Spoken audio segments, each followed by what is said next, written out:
Manufacturing Matters is an MFG Radio Network production brought to you by GIE Media's Manufacturing Group as industry experts take deep dives into the latest manufacturing matters, whether it's new innovations, products, technologies, and emerging markets that help you understand better why manufacturing matters to you and also to the top companies in the medical, aerospace, defense, and electric vehicle manufacturing industries. Hello and welcome to the latest discussion from GIE Media's Manufacturing Group. I'm Jake Kaufman, the managing editor, and we'd like to thank you for joining us to get answers on the question, CMMC rollout, when do I need to comply? Brought to you by Smithers. We'd also like to first thank our series sponsor, Renishaw, from the core of our business to the heart of your manufacturing. Our precision manufacturing solutions are helping manufacturers around the world tackle new production challenges. These include an increased demand for innovative new products with more complex parts, higher design specifications, and shorter product life cycles. For more than 50 years, Renishaw has been their industrial metrology, has been at the core of Renishaw's business. They have, as precision manufacturers themselves, developed robust process control solutions that give customers confidence that their parts will be met with the best design intent and that their manufacturing processes perform as required. Process control solutions increase the levels of automation which are possible in manufacturing, reducing dependency on skilled operators to maintain the quality of production parts. Also, they have the ability to create parts with tight tolerances and features that are vital in many industries for the performance, aesthetics, and safety of finished products. Their industrial metrology systems and sensors capture the data required to identify and control sources of variation, enabling an increased throughput with reduced rework, concessions, and scrap. You can learn how they are making real differences to the capabilities of their customers across a broad range of industries. Also, you can read more about their Innovation Matters magazine as their latest technologies are in the latest issue, which you can download now at the link that is shown up in your chat. We'd also like to thank our today's sponsor, Smithers Information Security Services. Smithers Information Security Services is a part of Smithers Quality Assessments. They offer assessments against the ISO 27001 and NIST SP 800-171 standards. Smithers will serve as a CMMC third-party assessor organization once the CMMC 2.0 has been finalized, which it has been. Today's presenter is Robert McVeigh. You may recognize him from our cybersecurity column in every issue of Defense and Munitions magazine, but McVeigh joined Smithers in 2021 as a senior consultant for information security services in the Smithers Quality Assessments Division. Prior to Smithers, he was a founding partner for a cybersecurity and strategy consulting firm, Optimus Partners, LLC. He has served at all levels within the U.S. Army and was a successful project manager for 2 multi-billion-dollar programs. He was a first Chief Information Security Officer and a Deputy Chief Information Officer for Cyberspace Management and Integration at the U.S. the U.S. Missile Defense Agency. You, once again, like I said, may recognize him as the cybersecurity columnist in Defense and Munitions magazine. But without further ado, Robert McVeigh, the floor is yours. All right. Thank you, Jake. I appreciate it. And I appreciate the introduction and the opportunity. So let's go ahead and jump right in. I'm going to move quickly through this. We're going to talk not only when is the CMMC rule say you have to be compliant, but more importantly, what does becoming CMMC compliant mean? There's a lot of information out there. There's a lot of confusion as the rule released on the 16th of December, 2024, after a 3-year, 1 month, and 14-day hiatus from when they put a pause on the program back in 2021. So let's jump in. First and foremost, as Jake said, Smithers Quality Assessments, we've been in business for 30 plus years, and quality assessments, 100 years as Smithers. We are a certification body under the ANAB across multiple ISO standards. Smithers also does work in aerospace, automotive, cannabis testing, pharmaceuticals, manufacturing, quality assessments, et cetera. We covered just about everything about it. Our decision to become a C3PAO What you see here is where CFP was predicated on, it was just a natural extension of what we do. We offer certifications across multiple areas. The important piece is, because we are a certification body, nothing that I'm saying today is a warranty or guarantee that you will be successful or unsuccessful in any current, future audit conducted by Smithers or any other certification body as well. And the information in here is Robert McVeigh's information and is not on behalf of the Department of Defense. And that's because we're talking about CMMC, which is a DoD program. Real quick, as he talked about me, the biggest one here is that I was the first Chief Information Security Officer for Missile Defense when they realized they had to wrap their hands around it. I've been doing cybersecurity and information systems for the Army for the better part of 25 years before I retired, and then decided to bring those capabilities out into industry. So with no further ado, let's jump right in. And we got our first poll. I'd like the program support bring up for us real quick. So quickly, I mean, how familiar are you with CMMC? Get some poll stats.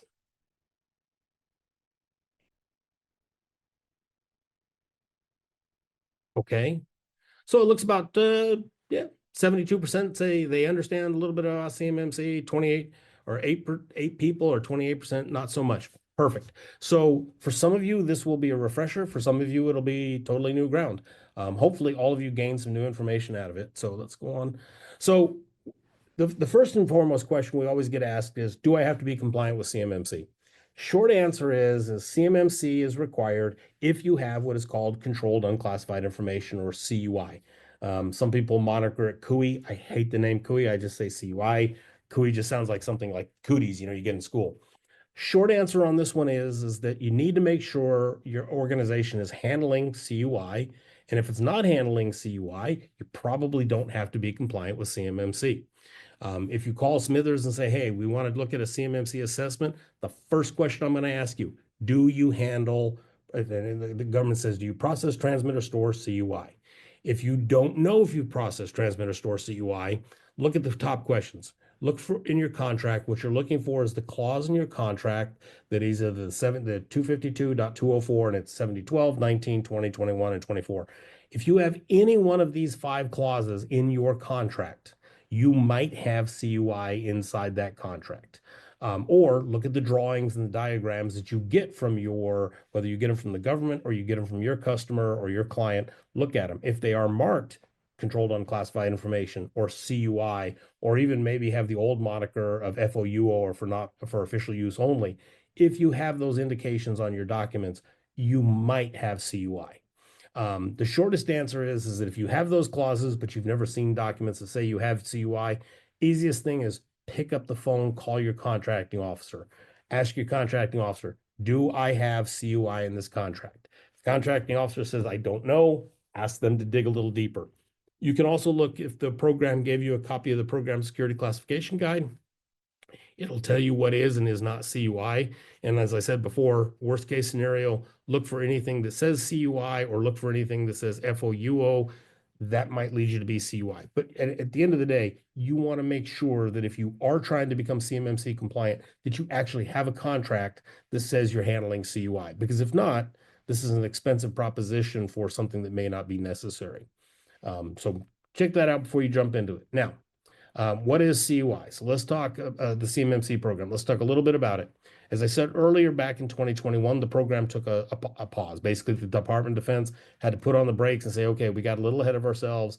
We pushed a lot of requirements for CMMC out there before the program was mature and before the official rulemaking went through. So that triggered a couple of events here. The first and foremost is they paused the program. So they spent, like I said, they spent 3 years, 1 month, and 14 days putting this back together. The official rule went out on the 16th of December, 2024. And what it basically does is it mandates that all DoD primes and all subcontractors who are going to handle, and that's process, transmit, or store CUI in any form, whether it's paper, removable media, emails, digital documents, any form, you have a requirement for a third-party assessment. The rule also went on to explain all the roles and requirements, like in our case, what is a C3PO, which is a certified third-party assessment organization. and our CCAs, which are CMMC certified assessors and professionals. It basically denotes how the ecosystem is supposed to operate, what are the requirements, and how we implement it. There's another component of the rule called the 48 CFR. The 48 CFR is the DFARS contract rules. So right now, remember I showed you those rules 7012 through 7024. They have gone through and they've made some modifications and updates to them. The important piece to keep in mind here is that the 48 CFR updates the Defense Federal Acquisition Regulation Supplement. And when it releases, and we're anticipating the end of Q2 of this year, calendar Q2, not fiscal year Q2 of the government, when it releases, the important part is this is what then triggers the 4-year phase-in program for CMMC, where it becomes official for everybody. And we'll talk about what those phases are here in just a few minutes. But so keep an eye out. So when you finally hear the CFR, the 48 CFR or DFARS clauses for CMMC have been updated, you know that starts the clock. And so that turns on when you have to be compliant and when you need that third-party assessment. And let's get this back here. There we go. The other component to it too is that the current rule and the future rule both read that the assessments are against the NIST 800-171 special publication Rev 2. Now you'll notice I put Rev 3 here, and that's because the rule, the 32 CFR rule and the 48 CFR rule, both, well, the 32 rule says Rev 2. The 48 just is silent, doesn't say which. The reason I put that up here is that they released Rev 3, but if you are required to be CMMC compliant, you have to build your environment and get your environment certified to Rev 2. I know it's confusing, but when they wrote the rule and they released the new Rev of the NIST 800-171, protecting controlled unclassified information in non-federal systems, the problem is that that rule, that standard released after the final rule was so far along, they couldn't back it out and change it. So as a result, they kept the Rev 2, and we're anticipating that in the next year or so, they'll release a migration plan for when companies have to get from Rev 2 to Rev 3 of the standard. But short answer right now is if you are looking for a CMMC assessment in 25 or 26 and probably even 27, that you go to the Rev 2 standard until you see something that gets published that talks about Rev 3. The other piece here is that part of the third-party assessments is this is a requirement that'll kick in, and we're anticipating that by 2027, this will be required for all contract options and starting in 27. That's assuming the rule releases in 2025. Talk about the standard here in a second. Now, here's what's really important. What has not changed with the rule release and has not changed since essentially 1 January of 2018, and that is that in 1 January of 2018, it became a mandate for all contractors, primes and subs who are handling controlled unclassified information had to be conducting self-assessments and self-affirmations into the supply risk management system against the NIST 800-171. So a lot of companies say, well, when do I got to be compliant with NIST 800-171? The short answer is you had to be compliant on the January 1st of 2018. So if your organization has not implemented CMMC or NIST 800-171, your organization has not done a self-assessment, and you've been reporting a SPURS score of 110, you are probably at risk in this false claims comment here at the bottom, because the SPURS score says that when the organization submits that 110, they are affirming or attesting, I think the word has changed a little bit here, they are affirming that the organization has conducted a self-assessment and that the organization has met all the requirements of the 800-171 and that the 110 score reflects reality. So do not get caught putting a score there for which you cannot back up. One of the things that's going on right now is the DIBCAC, the Defense Industrial Base Cybersecurity Assessment Center, which is a division of DCMA, is actually going out and conducting what they call SPURS validation assessments. So they're picking companies that have reported they're at 110. They call the company and say, hey, you have a contract, here's the contract number, and you reported on 1 January of 2025 that your SPURS score was 110. They have the legal authority based upon those contract clauses to come in and conduct an assessment of your organization. You don't want them to come in and say your 110 is not proper, you're more like a 50. That'll be a really bad experience for you as an organization. All right, let's throw the second poll up real quick.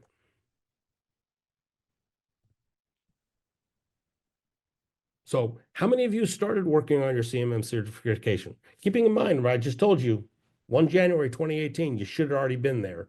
So we're what, 7 years later, how many of you have started your assessment? And we're not going to report you to the DIBCAC.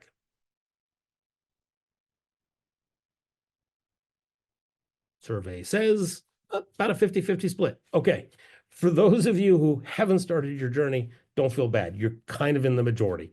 A lot of companies, when the first pump the brakes back in January or November of 21 occurred, a lot of companies paused because they said, you know what? I don't think this is going to come to fruition. I don't think it's going to be reality. Well, 3 years later, it is now reality. The implementation is not going to change.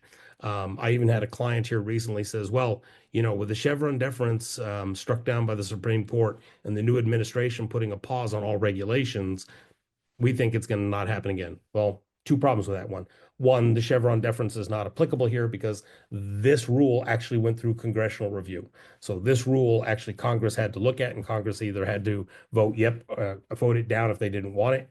Congress let that window pass. So this has gotten congressional overview. So it's excluded from the Chevron deference to the best of what the attorneys have told me.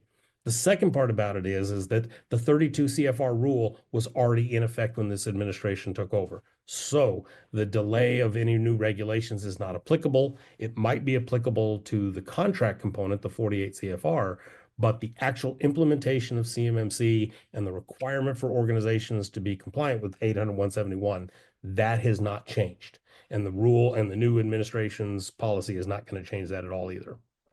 All right, Robert, so I want to interrupt you real quick. If you could go back to the topic of who needs CMMC. We have a question. So simply being ITAR registered doesn't automatically make us have to be CMC compliant. Is that correct? We don't have No. any contracts listing 7012, et cetera. Okay. If you, let's go back up here. So you're talking this slide here. Okay. The absence of these clauses in a contract does not mean that you don't have CUI. If you are handling ITAR, ITAR by its very definition is CUI. Short answer is all ITAR is CUI, but not all CUI is ITAR. But the short answer is if you have ITAR, if you have a contract that requires you to be ITAR compliant and you're ITAR registered, you are handling CUI, regardless of whether or not you have any of these 5 clauses in your contract. Does that address the person's question? I think so. Thanks, Robert. Okay. Yeah, not a problem. All right. Let me get caught back up. No problem. All right. What's the phasing of CUI? Remember I told you when the 48 CFR releases, that should, yeah, I've left it kind of Q nebulous. We think it's going to be Q2, but we think it'll be sometime in 2025. The quick answer to this one is that once the CFR, the 48 CFR DFARS rule releases, Q2, Q3, whatever it is, all these phases kick in. Phase 1 starts when that new rule is released. Phase 1 begins. It's a year long. During that year, basically what the new rule says is that all contractors, level 1 and level 2, must conduct a self-assessment, must self-attest to all clauses prior to any contract being awarded. So what you'll have to do for 2025 and part of 2026, you'll have to go into the SPURS system. You'll have to attest that you've conducted a self-assessment and that your score is X. Doesn't have to be 110, but it does have to be a reported score. That's 2025 to 2026. A year after the rule releases, kicks in phase 2. Phase 2 says that all new solicitations for contract award will have a condition that the CMMC third-party assessment is now required. Correction, I take that for select programs. The third-party assessment will kick in as a condition of contract award in 2026.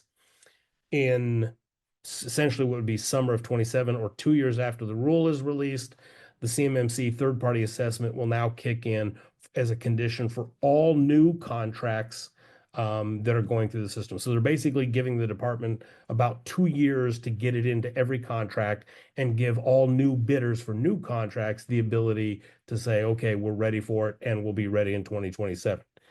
Phase 4, which is at begins at 3 years after the new rule is released, basically says that all contract awards for existing contracts and all options for existing contracts will have to have a third-party assessment. So if you have a DoD contract right now, you might be able to make the argument that you could wait till phase 4, but the government does have the ability in 26 to notify you that because they've considered you important or select or whatever the criteria, they can mandate that existing contracts for option executions will start in 26. That's in the rule as well. So they could start it as early as 26, but they will definitely have it in place by the start of 28. So short answer, be ready sooner than later. The other piece about it is, as you see here, all new contracts in 27 as part of contract award will require you to be third-party assessed, not self-assessed anymore. You only get to get away with self-assessed in 25 and 26. Come whatever whatever Q2, Q3 of 27 starts, any contract after that point, you will have to have a third-party assessment. So when do I have to be CMMC compliant? Part of it is if you're a critical program, you could have to be compliant as early as 26. If you're bidding on a new contract, you must have a third-party assessment by whenever we reach, what part of 27 the new rule releases. So my recommendation is plan on July of this year is when the rule releases. So by July of 27, all things being equal, assumptions stay straight, you must have a CMMC assessment in order to win new contract. And the term is at contract and award, not when they start performance of the contract, nothing. It's at contract award, you must have a CMMC third-party assessment in your SPURS record as a valid certificate. Questions on that one? Always pause here because there's a lot of concern about this. We do have a question, Robert. Yeah, I saw. Is this the one when you say self-attest in 25, when Yep. the rule comes out, self-assessing to CMMC level 2 compliance, aka 110? Yeah, you can only get a certificate issued if you're at 110 for a score under the third-party assessment rules. You can take a 6-month conditional certificate if you have at least an 88, but there's only select controls that are valid. So right now, if you're submitting in 2025 and 2026 a self-assessment, your score can be whatever your score is. And I highly recommend that if your score is 55, report 55. Do not report 110 unless you are very confident you're a 110. Because right for 2025 and 2026, they're not penalizing you for having a less than 110. Now, in 27, when the rule becomes a mandate for new contracts, at that point, a 110 will be required in order to get a contract award, because you'll have to meet the minimum requirement for a certificate. Okay. Let's throw poll number 3 up, please.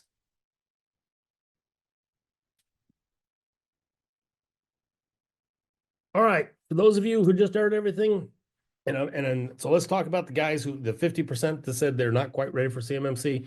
Think you're going to be ready in 6 months, 6 to 12 months, or you think you're more than 18 months away? Keeping in mind, 18 months away puts you kind of right up against that 2027 requirement.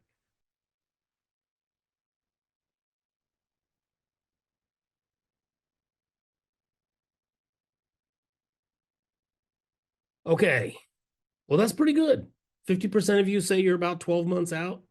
And then the other 50% is kind of evenly split between 6 months and 18 months. I'll offer, if you're in that 18-month group, you probably need to pick up the pace a little bit. If you're in the 6 to 12-month group, you're probably okay. Those of you who are under 6 months in preparation, I'll talk about this in a minute, but if you're under 6 months, you probably should already be talking to your third-party assessor. There is some value in doing an assessment early, because right now we're in what the Department of Defense is calling the voluntary portion.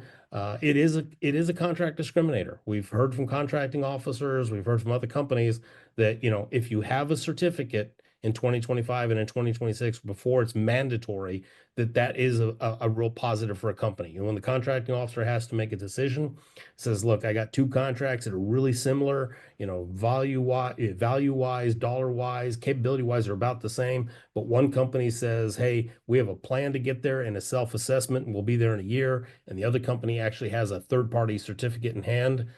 The third-party certificate reduces the risk. It makes it a better option for the government and the contracting company and the organization. So let's talk about what it means to get prepared for a CMMC assessment. Go back to that first question. Do you have contracts, or do you plan to bid on future contracts that have CUI? You've got to make that business decision if you want to pursue those contracts. Companies ask me all the time, should I do it or not do it? I'm an assessor. I can't tell you business-wise whether it's a good decision for your company. Only you as the business leader can make that assessment. You've got to determine whether or not meeting the requirements to be CMMC compliant and going through the third-party assessment and the cost of both the compliance, the continued compliance, as well as the assessment. You've got to make that determination as a business decision.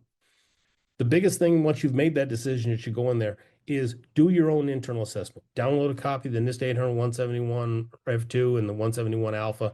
Go through the controls. Sit down with your IT team. Sit down with your cyber professionals. Sit down with a consultant if you need, and ask yourself, are you ready for an assessment?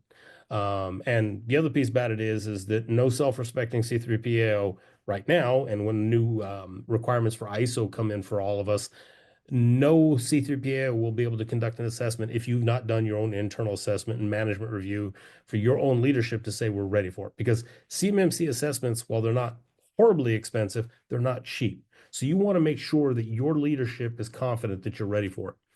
I talked about a minute ago, where you are in the life cycle, under 6 months, 12 months, or under 18 months or longer. Our recommendation from Smithers is that if you are looking and you think you're ready for a CMMC assessment, you've done your internal goal, your internal readiness review, you probably about 12 months out need to be coordinating with your C3PAO. The reason you need to coordinate about 12 months out is as your C3PO, we've got some documentation, we've got some things that we can do to kind of help you understand how the audit's going to get conducted. Number one. Number two, the ecosystem is not grown fast enough to keep up with the demand right now. So when the real rule hits and we're looking at 50, 60,000 companies needing these assessments, that it's going to be really demanding on the system to meet those assessments. You don't want to lose a contract or get a provisional contract or get an exception to a contract because you're waiting for a CMMC assessment. And most companies like Smithers, we are anywhere from 6 to 12 months out in booking assessments right now. Question? Yeah, you've got one in the chat, Robert. Okay. So question from Eddie was, if I have a C3PAO employee as my teacher for my CCP, would that be a conflict of interest for them to assess my company for the CMMC L2? You must be reading the frequently asked questions. The answer to that is no. So if you are, if you went to one of the licensed training partners and you received training on CCP and you work in a company and that LTP also offers certification assessments, no, that is not a conflict of interest because they did not provide you consulting guidance or recommendation about your particular system. So that's not a conflict of interest. The caveat to that is they put a rule on the trainers for C3 for the CCPs and CCAs that they cannot give consulting when they're teaching. So if your student, if the employee is in a CCP or CCA class and says, hey, my company is thinking about implementing a multi-factor solution, which is better, Okta, Duo, or Microsoft Authenticator? If the teacher says, well, in my personal opinion, I prefer Okta, then you do have a problem. But the problem is on the instructor's part, not your part, because the instructor just gave consultative advice. The instructor should have answered that along the lines of, your multi-factor solution should have the following capabilities, but not recommend a solution. Does that answer your question, Eddie? I'm going to go with a yes for right now, unless you come back and tell me I'm wrong. Let's jump. So once you've coordinated your C3PAO, like I said, most C3PAOs will give you some documentation, some help, and say, hey, here's the kind of things we're going to be looking for in your assessment. You also, once you've done that and gained engagement with them, you want to start looking at remediating all the problems you found in your internal assessment. A lot of companies benefit from bringing a consultant on that helps them understand the rule. The rule isn't really difficult to understand, especially if you pull down the 800-171 alpha, which is how to conduct the assessments. It's not really difficult, but there's some nuances that unless you went to a CCP, CCA course, and you got trained on how to do the assessments, you might not understand all the nuances. So a consultant can be a good choice for some companies. There are some companies that are rock solid, have a solid IT professional. They don't need it. But again, that's a personal business decision internally. Before your C3PAO shows up, typically somewhere between 90 and 180 days out, conduct your final internal assessment. After you've done your remediation, your consultant's been in, if you chose one, whatever you've done, do that final inside review. Make sure you're ready, and then call your C3PAO, finalize your schedule. Typically, what your C3PAO is going to recommend to you is that before they show up for the audit, whatever system you're using to consolidate and collect all your documentation, your evidence, the better consolidated, the better collection, the better repository you have, the faster your assessment will go. Nothing is more painful than doing an assessment where we sit there for half a day waiting while the company tries to find a policy or a procedure, or doesn't have the screenshots or stuff like that ready. So the more you can do before the assessor shows up will result in a better assessment. But two things to keep in mind. Policies and procedures, they cannot be more than 1 year since the last time they were reviewed. The NIST 800-171 as well as the CMMC both talk about concurrency or relevance, and both of them have said periodic is no more than 1 year. So if you have a policy or a procedure that's when the auditor shows up is a year and a month old since the last time you looked at it, you're going to get a non-conformance. So it's just simpler to go through it, review it. Did we change anything? Nope. Update them at least within the last 365 days since the last assessment. The other piece about it is we're going to give you lists about the types of evidence we're going to be looking for. It's right out of the 800-171 alpha. Pull that evidence together before we show up if you can. We will still spot check certain systems. However, on evidence, the evidence should be not more than 30 days old. So if you're putting screenshots of your multi-factor being enabled, if you're putting screenshots of your Microsoft GPO, if you're putting screenshots of your Active Directory to show who has accounts and the difference between your normal accounts and privileged accounts, they can't be more than 30 days old, because if they're more than 30 days old, we can't accept them as evidence as an auditor. And we will actually force you to actually go through them during the actual audit. Again, slows down the audit. If you have all the evidence and all your evidence files are less than 30 days old, less than a week old in some cases, even better, the auditor will sample those and spot check them to make sure, yeah, you're generally doing it right. If you have no evidence, it's not a problem. It'll just slow the audit down because we'll make you pull up all that evidence and show us in real time. Okay. Two parts of CMMC. There's the NIST 800-171, talks about the high-level description, tells you what it means to be handling controlled unclassified information. It lists out in an annex the 110 controls. The problem is everybody looks at the 110 controls and says, we are good at the 110 control level. The trick to that is the NIST 800-171 alpha actually discusses the process, the procedures, and the methods for determining whether you've met it. And it is 320 assessment objectives. When an assessor does your assessment, we do not measure against the controls. We measure against the 320 assessment objectives. So you might say, hey, we generally do the requirements of this control. In reality, you have to meet all the assessment objectives to be compliant. I'll give you an Robert, example. we have a quick question. Yeah. How does the auditor know how old the screenshot is? Because the screenshot will have a date it was generated, number one, and number two, there's got to be something on it that indicates when that screenshot was taken. So if you're doing a screenshot, typically on almost every computer, there's a date timestamp that occurs on the screenshot. And if the auditor has questions about whether or not that screenshot is under 30 days old, he or she will say, bring it up in real time, show it to me right now. On either whether it's virtual or I'm looking over your shoulder, I'll have you pull it up, show it to me and say, yep, that's a valid trend.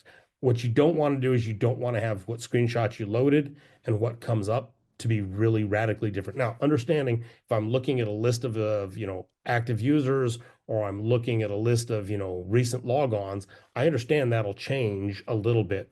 But if the screenshot of active users is radically different than what I'm looking at in real time when I do the spot spec, that's a problem, because that tells me as an auditor that something's not right. What? So let's circle back to this one. So the assessment objectives, you get measured on the 320 assessment objectives, not the individual controls. The score is predicated on the controls, but when we do the assessment, we do look at the assessment objectives, and I'll show you what that means here in a second.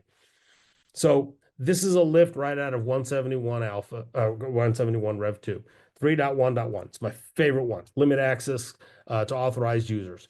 This is what's in the rule in the standard, the 171 Rev 2. Basically says, here's what you do, gives you a quick discussion. The piece about it here is, first, it's got the control number and the description. Second, it tells you what we're going to be assessing generally. And then the third part includes a description, what kind of procedures we're looking for, or how we're looking to assess the organization. And like at Smithers, we produce a list that basically says, this control is going to require a policy and a procedure and a tool. That's part of the documentation we hand out. It says, look, be ready when I show up for your assessment, have this level of information. It helps me go through it. So this is the 171 Rev 2. This is the 171 Alpha, and the two of them are linked. 171 you saw earlier, same control number, same name. This is where we talked about the assessment objectives. 3.1.1, in order for the organ, and this is a 5-point control, so it's not a poemable control, you must meet it. 3.1.1, security requirement, limit system access, has 6 assessment objectives. So that's 6 out of the 320. If any one of these 6, A, B, C, D, E, or F, if any one of them is not met during the assessment, the entire control is considered not met. So take that in mind. You got to meet all 6 of these for the control to be met. So if any one of them is not met or partially met, that'll trigger for the control to be considered not met. And during a formal assessment, there is no partially. It's either met or it's not met. If it's considered partially met, that triggers us to say it's a not met control. There's no maneuver room for us. One of the things about pulling this up, and this is why the self-assessment is important for the organization, is the self-assessment right here. It's going to help you understand your auditor is going to be examining or looking at these documentation, types of documentation. Your auditor is going to conduct interviews. Your auditor is going to, like I said, and go through these. So this is a list like in the examine. These are the kinds of documents. These are the kinds of screenshots. These are the kinds of things your auditor is generally going to ask for during the assessment. Now, good auditors, actually all auditors, should be on examine, interview, and test. We have to do at least 2 of the 3. So I have to either examine and test, I have to interview and examine, I have to interview and test. If I can as an auditor, I'll try to do all 3. Because if I do an interview, an examination, and a test, then I'm highly confident the control is met. If I do the 2 of the 3, I'm confident the control is met. And you really want to be in that highly confident. So as an organization getting ready for the assessment, you want to look at the examine list. You want to look at the different types of documents and records that are going to be there. And the more of that you can provide before your assessor gets there, the better off you're going to be going through the assessment. When your assessor shows up and says, hey, I want to see a list of who's authorized to access the system, and you pull up the Active Directory list and you pull up the policy about how accounts get assigned and who can have access to what, you're in a much better shape than somebody who doesn't have that documentation ready. All right. Any other questions here? I'm going to pick up the pace a little bit because we're almost done. So let's talk real quick. How your assessor is going to conduct the assessment. We talked about he's going to do interviews. He or she is going to do interviews, test, and examination. There's a couple of pieces about it here. First and foremost, your assessor in all cases is going to be looking at your policies. The policy has basically 4 W's. Who's applicable? Who's responsible for doing it? What is the control trying to accomplish? The intent. Why are you doing it? And what is the frequency of reviews? Every policy has to have the frequency of reviews. You have to tell me the policy itself has to be reviewed at least annually, but inside that policy, for everything that you have a who, a what, and a where, or a who, what, and what, or who, and what, you have to tell us what is the frequency of that. So if you have a policy that talks about, here's how people get added to the system. Here's how people get removed from the system, and we will conduct the audits against the system every 90 days to make sure that, everybody who is granted an account is still working for the company and still should have an account. We're going to be looking for that documentation. We're not only in the policy, but we're also going to be looking in your way you implement the system. Are you doing it every 90 days, like you said? That's the procedural part.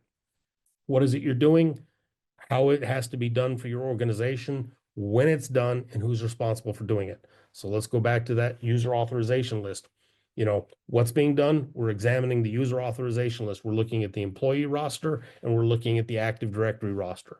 The employee roster says every 30 days, HR and the group leads will go through it and make sure all those people that are on the employee list are still working there. Yep. And then they go to the Active Directory and say, everybody on this list who's supposed to have an account, yep, they have an account. So it's what's being done, how it's being done, and who's responsible for doing it. And we're gonna be looking for that evidence that the procedures were followed. Some controls have a tool. Some controls require you to have an application in place. Typically things like audit logs, alignment logs, etc. Those will have a tool, because you can't just dump that out of the system. You actually have a tool that does the pull of the audit and says, okay, here's all the incidences that occurred in the last month. Here's all the activities that went on in the organization. Here's who downloaded data. Here's who printed data. Those are tools, but not every control has a tool. And if you look in the 171 alpha, it does talk a little bit about, if it says, a type of tool, it. Most assessors will give you lists in advance and say, hey, I'm going to be expecting to look at a tool. And there's things called GRCs, governance, risk, and compliance tools, that are out there that automate a lot of the documentation and a lot of the audit preparation. And just about every one of them that's out there has flags to let you know this control has a policy and a procedure and a tool requirement. So that kind of helps you as an organization to say, okay, I know this. 3.1.1 is a good example. 3.1.1 has a policy or procedure and does require a tool, because you have to have a method of managing who's authorized access to the system. And then the last piece is the evidence. The short answer on the evidence is, I need to see a copy of the policy. I need to see a copy of the procedures. I need to see the tool, and then I need to see how you implemented it. Because at the end of the day, what we're trying to do is take those 4 things that we have there, the policy, the procedure, the tool, the evidence, and make all 4 align to each other. So if the organization says we have an access control policy, and here's how it gets generated by HR, here's how new accounts get generated, I'm going to look at the HR list. I'm going to say, show me your HR list. Show me the list of when their accounts were created. Show me how the accounts were created. Show me the tool that's showing when the accounts were created or deleted. And then I'm going to be looking for the evidence. I'm going to look at that screenshot that says that, everybody who has an account today is still on the active HR list.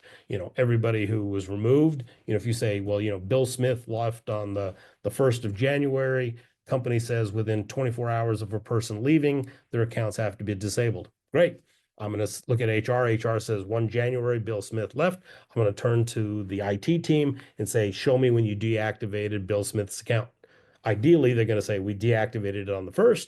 They might say we deactivated it on the 2nd. That's okay. If they say, hey, we didn't deactivate it until the 5th, that's a problem, because your own policy and procedures say you'll do it within 24 hours. So when you build your policy and procedures, make sure that the timelines, make sure that the review processes make sense, for your organization. If you're a small organization, have a lot of, dual jobs, make sure you give yourself enough time to do it, but don't be crazy and say, when an employee leaves, we have with it 1 year to delete their account.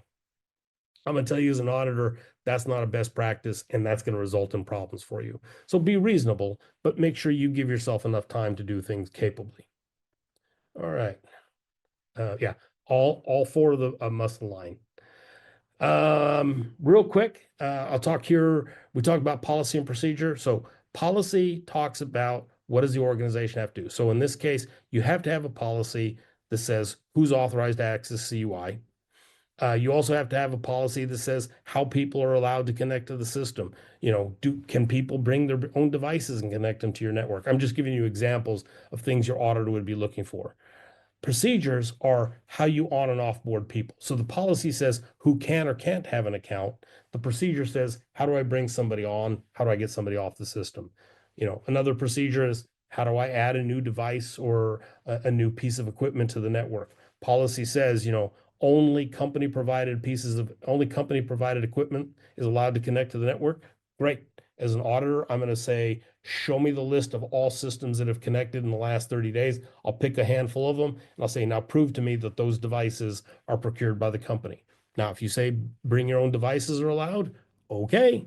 But that's going to trigger other discussions about the risk that bring your own devices bring to the organization. Another example about a procedure here, system access is limited to authorized users. I'm going to be looking for, how do you create users? How do you modify users? How do you suspend them? How do you deactivate their accounts? So I hope this kind of helps you understand the difference between a policy and a procedure. And the last one is, what kind of organizations can run on the system. Tools and evidence, a little bit different. Tools and evidence should be mutually supporting. If you have a tool, and expect that I'm going to be looking for evidence for it as an assessor. A tool here, like, authorized user is identified in XX Active Directory tool, whether that's Microsoft's Active Directory, or that's Amazon's AWS's directory services, or it's Google directory services, whatever it is, you need that tool that says what you're doing. It says who's authorized to the system. If you're probably going to want to be looking at an endpoint management system, not a requirement. Depending on the size of your organization, you might want an endpoint and management system that anytime a computer connects to the network, the system challenges and says, hey, are you supposed to be here? Are you allowed to be here? Do you have the right antivirus running? Do you have the most updated operating system?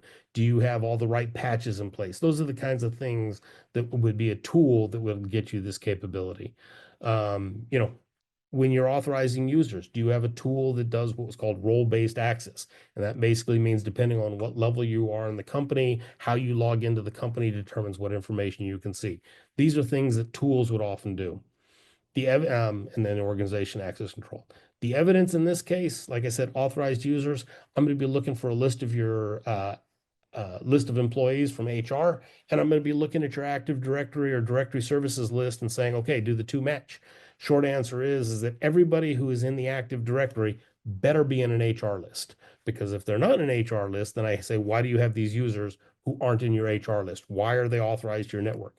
You may say, well, we allow contractors to have access. Okay, show me where that list of contractors is that you say have access. So I got to make sure that those two lists match. That's the definition of this objective evidence that I'm going to be looking for as an auditor.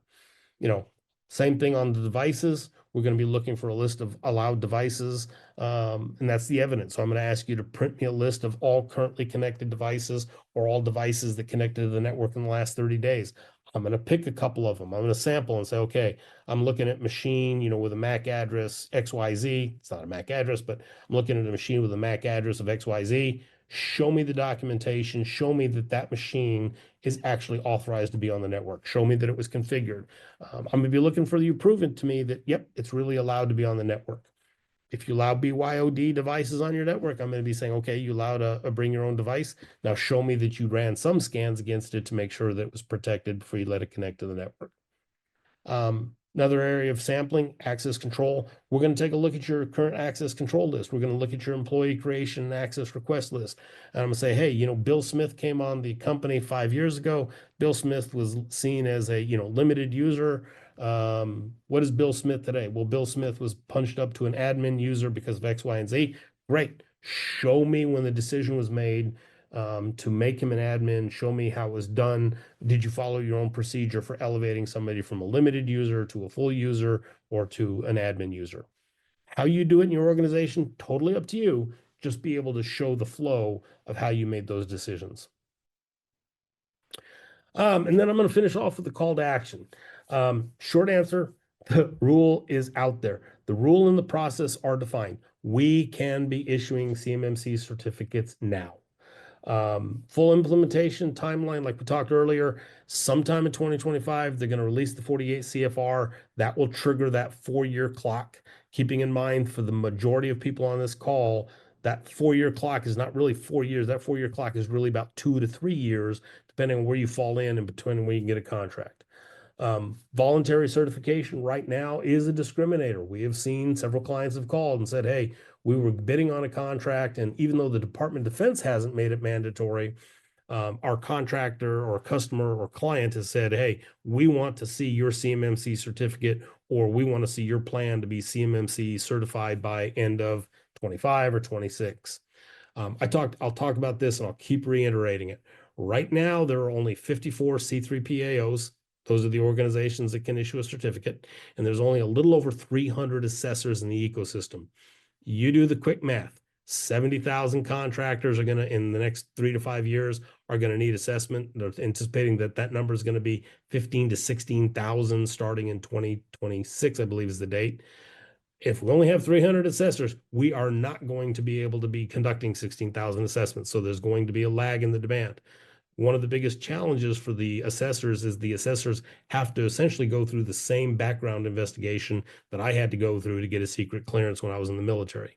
So that's a real limiter. They can get through the training pretty quickly. They can get the experience pretty quickly, but then it takes us anywhere from 6 to 12 months to get them that certification for their clearance in the background. So plan in advance.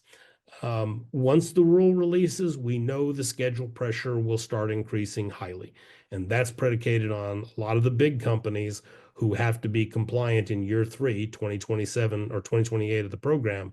They realize that if they wait till 27, 26, 27, 28 to be requiring their suppliers to be compliant, that they won't be able to attest in 28 that they are compliant, because when the large primes, the Lockheeds, the Boeings, the Raytheons, the L3s, BAEs, et cetera, when they attest in 28 that they're compliant, they're attesting that not only are they compliant, but their entire supply chain who handles CUI is compliant.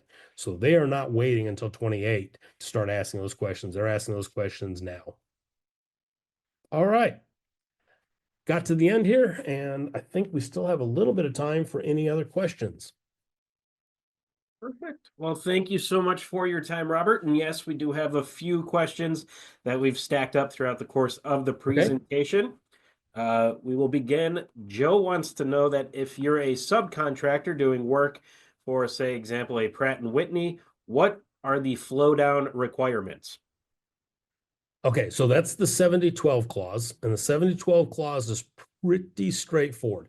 7012 clause says that if you're the prime and you have CUI that you're going to flow to a sub, you must flow all the CMMC and CUI requirements to that sub. And if that sub flows it down again, they too must flow it down. And the 7012 clause clearly states that every contractor in the chain who gives CUI below them has to flow down the full requirement for the CUI until they stop giving CUI out. And Corey wants to know, how do you know if you need a CMMC level 1 or level 2? Okay, short answer, long answer, actually. If you have CUI, if you have any document that you receive in your organization that says CUI, or you have the 7012, 7019, 20, 21, and 24 clauses, you are probably handling CUI and therefore you're level 2. If your contract only contains the 7012 clause, doesn't have the 19, 20, 21, and 24, and nothing you've received is marked CUI, you might have FCI. That's federal contract information, which is level 1. My recommendation is if you have the 7012 clause, regardless of the other 4 clauses, pick up the phone, call your contracting officer, and ask for a determination. Am I going to be handling CUI in this contract? The contracting officer says no, get it in writing. The positive is when the 48 CFR rule releases for DFARS, when that rule releases, it does contain the requirement that all new contracts will include a clause that specifically states you are handling level 2 and a CMMC third-party assessment is required, or you're handling FCI level 1 and a third-party assessment is not required. That's a nice part that came out in the 48 CFR. Unfortunately, that's not the rule today. So you got to do a little bit of judgment. But honestly, if you have a question about whether or not level 1 or level 2, pick up the phone, call your contracting officer, call the PM, and get it in writing. They say, you don't need a level 2. We're not giving you CUI. Great. Now, They say that, but then the next week they send you a document marked CUI, pick up the phone, call them back, say, Houston, we have a problem. Gotcha. Thank you there, Robert. Also, Vera wants to know if you're only required to get CMMC if you have contracts through the DoD. If we have TISAX certification, are we still required to get CMMC? TISAX, TISAX, as in the Europe Yes, Automotive Standard. correct. Yep. Okay. TISAX, ISO 27000 has no bearing on CMMC. You could have a 27001, you could have a TISX, you could have a BSI inspection. I don't care what it is. It does not substitute nor replace, if you're handling CUI, a level 2 third-party assessment under NIST 800-171. They can be complementary. And in fact, we do have clients who get both a CMMC and an ISO because they do the CMMC for the Department of Defense here in the United States, but they have an international component and they want the ISO as well. But they're not mutually exclusive, but they're not mutually supporting. And I can't give you reciprocity for having a TISX, TISAX. I can't give you reciprocity for CMMC just because you have one of those. Okay. Looks like this is a long one from Brian, so I will try to make sure I say it correctly. So if you have an ExoStar managed 365 for CUI data, and they manage 90 of the 110 controls, but then you also have an ERP system with access to CUI, how best is it to present evidence of the multiple enclaves, multiple clouds that have access to CUI? Evidence for cloud 1, evidence for cloud 2, combine them, or the on-perm as third? So this is like Latin to me, Robert. So hopefully there was enough there for We me to almost need to have a translate. consulting agreement to answer that one. Okay, let me kind of decompose that and take a little bit of a thing. If you have multiple environments, multiple clouds, if you're cloud-based, well, first off, if you're cloud-based and you're using a cloud service provider, that's a whole different laundry list of rules. Cloud service providers under the NIST, the CMMC rule require they either be FedRAMP moderate ATO'd or FedRAMP moderate equivalent. No negotiation there. They fall within scope of the CMMC assessment, but only from the perspective of do they have that FedRAMP moderate requirement. If you have multiple environments in your organization, whether they're managed under ExoStar or ERP, it doesn't matter to the assessor. What matters to the assessor is the management of those environments. If all those environments, all those enclaves are singularly managed by the same management, the same teams, the same audit control system, the same monitoring systems, they're all built to all the same policies, then we can do a large assessment and include them all. But if each enclave or each environment is a separate standalone environment with its own requirements, its own policies, its own documentation, its own monitoring, own audit systems, then we have to assess them individually. We can do an umbrella assessment of the entirety, but I cannot take multiple separate, or if it was ISO, I'd call them separate information systems. I can't take separate information systems and bundle them into one assessment because the requirements and the controls and the method of monitoring are different for each. Awesome. Thank you, Robert. That answers the question. I know that was a little bit lengthy, but I hope that answers the question. Yes, I believe it does, for at least what I believe. Also want to know if something is tagged as CUI, can you redact it or change it? Or so it can be considered non-CUI, but also has enough information for a vendor or sub to perform their work. Okay, so nobody but the government can it's not declassify. Nobody but the government can remove the CUI moniker. Once it's assigned to a piece of information, nobody but the federal government has the authority to take that away. So if you get the document, it's marked CUI. They typically will not mark the individual parts of it that make it CUI. They'll just mark the whole drawing, the whole diagram, the whole piece of information as CUI. As a contractor, you do not have the authority to redact or remove anything from that and claim it is no longer CUI.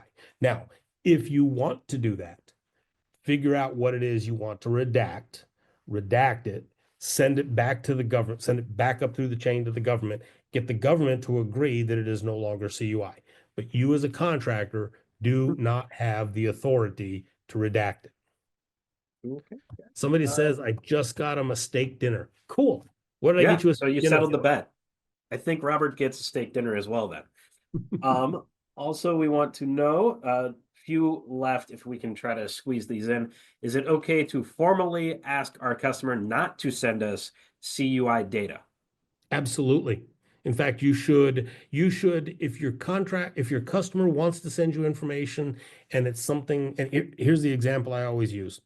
I'll pick on the F-35. The F-35 has several thousand pop rivets holding the materials of the aircraft body to the frame.